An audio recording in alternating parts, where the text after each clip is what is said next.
This will be about deadly words, misunderstandings, essentially turning things upside down.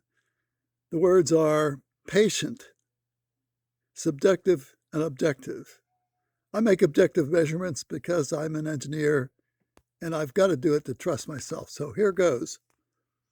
About fogging, objective, subjective, the patient's incompetence, inabilities, and so forth. So they call it fogging. Here goes. There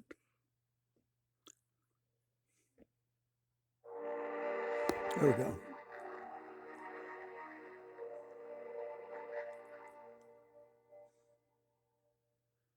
Hello and welcome to Insight Ophthalmology.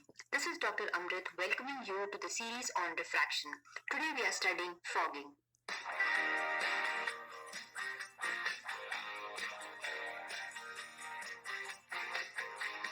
Before I go into the topic of fogging in detail, I want to tell you what is meant by objective and what is meant by subjective refraction.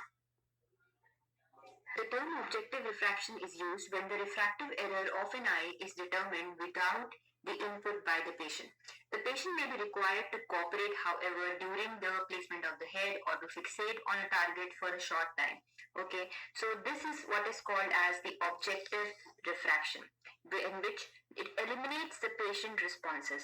And the two types of objective refraction which commonly used are the automated refractometers, where the AR or the automated refractometer itself is calculating the refractive error without patient having to do anything, and retinoscopy, in which the examiner will use his own judgment to determine the refractive error. In both these cases, the patient actually does not have to give any response. However, in objective refraction, we will need cooperation from the patient. However, subjective refraction is a technique to determine the error by using lenses, and the patient himself will be giving us the responses as to which lens or which position does he prefer. Okay, so the advantages of subjective refraction is that we do not need any cumbersome instruments like the AR or the retinoscope. However, it depends on the patient response. Sometimes when we cannot actually do an objective refraction, like in case of cataracts, or when the patient's pupil is not having a good pupillary reflex, so we cannot see the retinoscope reflex, in such cases the subjective refraction will be more useful. The patient also is more comfortable with the subjective refraction, and he actually accepts our prescription better when he himself gives the response. So usually in refraction, the objective refraction is just a way to start. It gives us an estimate of the error, and final prescription will be fine-tuned based on subjective responses of the patient. But there are certain problems with subjective refraction. Often the results will be quite variable. Sometimes the patient might be accepting +3, or sometimes he will accept +4.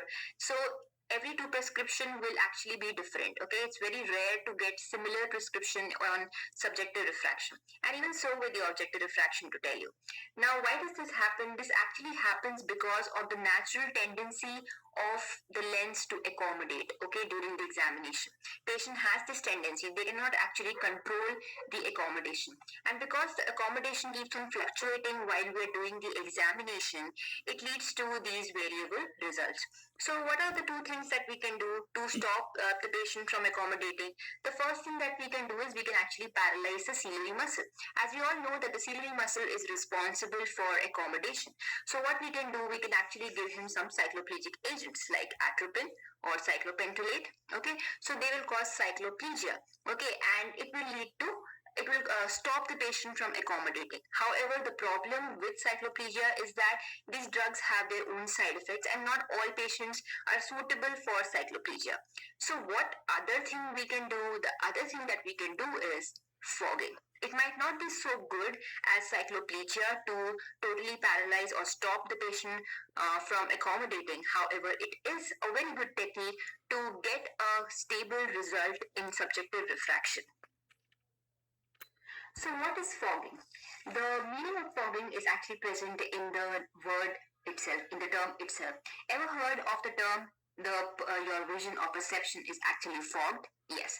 So fogging is nothing but it is artificial blurring of vision because it's a technique. We ourselves are doing it on the patient. So it is artificial blurring of the vision, right? So you might ask, why do we have to actually blur a patient who has actually come to correct his blurred vision? The answer is to relax his accommodation, right? So what happens is actually once we fog the patient, that means we relax the accommodation of the patient will not feel the need to accommodate. And to tell you actually, if he tries to accommodate, his vision will become further blurry. Okay, and how do we do this fogging? We do it by placing a convex lens in front of the eye. In my previous videos, as I already told you that whenever a person is actually having hypermetropia, the rays of light will pass through the eye and they will come to a focus behind the retina, right? So such an hypermetrope often tries to accommodate to bring this focus onto the retina. During accommodation, the convexity of this lens will actually increase and thereby the power will increase and the rays will now be coming to focus on the retina, right?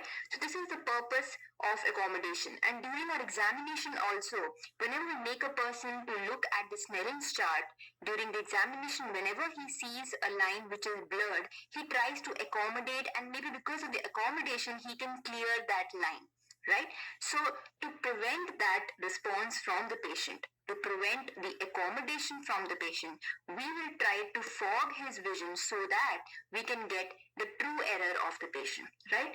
Now, next thing what we do is in fogging, we will actually give himself, we will ourselves give the patient a convex lens, right?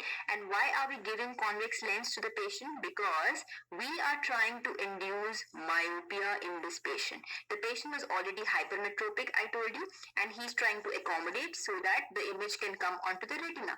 What if we ourselves provide this patient a plus lens? What if we ourselves give him a correct power, right? So this image will be shifted onto the retina and now the patient will not need to accommodate, okay? So this is the whole funda of fogging.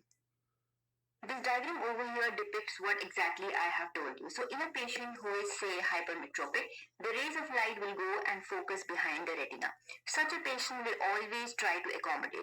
So usually patients who are hypermetrope, okay, whether it is simple hypermetropia, compound hypermetropic astigmatism, or it is simple hypermetropic astigmatism, they will try to bring those rays onto the retina by the process of accommodation. So accommodation is nothing but if this is considered to be our lens, the lens is actually connected with the ciliary body using these fibers, and these fibers are nothing but zonules, right? So what happens in accommodation is the ciliary muscle will actually contract, and because of the contraction of the ciliary muscle, the zonules will then become relaxed. So now our lens is free to move around and so the lens can actually become fatter, right? As the lens becomes fatter, the refractive power of the lens will increase. The rays will now come back onto the retina. So this is the process of accommodation which the patient is usually using, right, to avoid any blurriness of the vision during the examination. So what we do in fogging, we are going to actually induce myopia, right? So say this patient was hypermetropic, we do not want this patient to accommodate. So what we do instead, we will introduce a convex lens, that is a plus lens, right? So it could be +1, +2, +3, and to tell you exactly, we actually give it to the patient sequentially, right? So we ourselves are giving the patient the refractive power, and because of that, now the patient does not need to accommodate, right? Join Planet Fitness for 1 cent down, $15 a month. What a series of profound misconceptions handed down without any checking for the last 100 years. It would take several videos to disentangle all the mistakes, the confusion, the misunderstanding to accomplish effective prevention. So I don't like arguing with them. When they're that confused, you're wasting your time. They'll always tell you the patient's ignorant. The patient doesn't know anything. The patient doesn't understand. Let me be clear. I'm not a patient. I'm an engineer. All eyes at birth are dynamic systems, not bad cameras. All eyes at birth according to them, are defective. Positive refraction, oh, that's an error. We got to fix that with a lens. Negative refraction, oh, that's an error. We got to fix that with a lens. There is no deeper understanding of the eye as a sophisticated dynamic system. There's just a vast difference between engineering and science and fixing a person in an office with a minus lens in a few minutes. Add your own commentary? Thank you.